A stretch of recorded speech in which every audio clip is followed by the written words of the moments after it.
have seen buyers with great credit, solid income, and money in the bank getting their loan denied days before closing. And it is usually not because of debt, income, or any of those, or interest rate.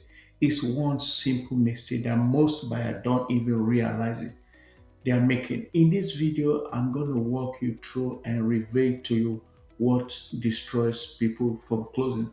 And I'm going to also give you how you can avoid it, how it kills approval, and exactly how to avoid it before it costs you the home.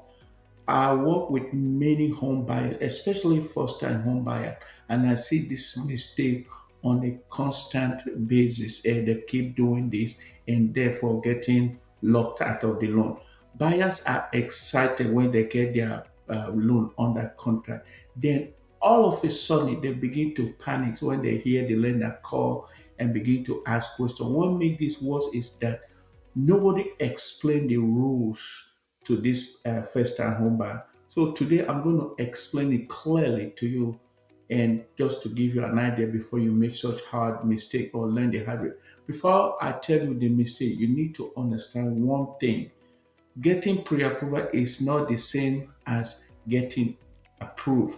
Pre-approval is the starting point. Underwriting is where the deals can either survive the day or it's gonna die because that is where they put all the pieces together. And the buyer doesn't know what they are actually doing or what is happening at that spot because they are unaware of what is going on at the background. So here are the mistakes I'm gonna mention here. When you get approved, people start to change behavior all of a sudden. They start to do some other things like go buy new furniture for crying out loud. Why do you do that? Financing new appliances or even opening new line of credit or leasing a car. This can throw you off from your debt to income ratio. And what does DTI actually stand for? I'm not a mortgage expert, but this is our computation used to determine how you can handle new debt. This is calculated by dividing your total monthly debt payment by your gross income. Between 36 and 43 is considered to be good, but once it is over 50%, that is considered bad. And lenders are going to rerun your credit just to make sure that you are still credible for the loan.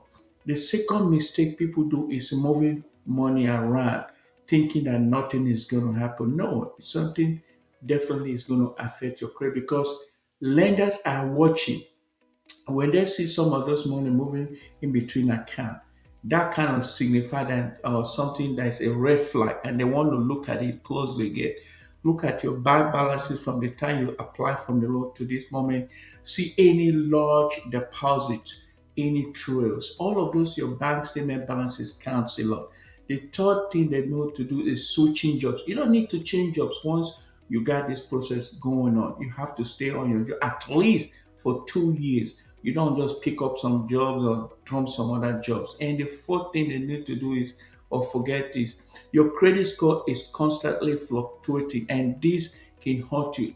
Any late payment, any of those credit inquiry, all of those is going to hurt you. And I have several ways for you to avoid this thing so that you can get yourself on the right path without having you to be locked out of this thing.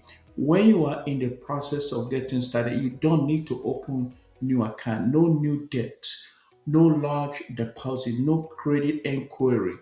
Ask before you move money around because if you do that, the lenders is going to raise an eyebrow. And if you are unsure, ask questions. Communication is everything. The safer buyers are the ones that communicate early because when you're not sure of what is going on, you want to either ask your lenders, or ask your real estate agent. And I do this, advise my client once they started looking for a home or show their intention to buy a home. I often tell them you don't need to open any new line of credit. You don't need to buy anything that is gonna report on your credit, even though it means buying a cell phone. You don't do that because all of those things going to hit your credit. So you want to guide them and tell them if you have any large payments or anything on your credit file, you need to start getting rid of it because these are all going to affect your loan approval or denial. So those are things that first-time home buyer need to pay attention to. And if you think this video resonates with you and you want to reach out, I have my comment section in my bio.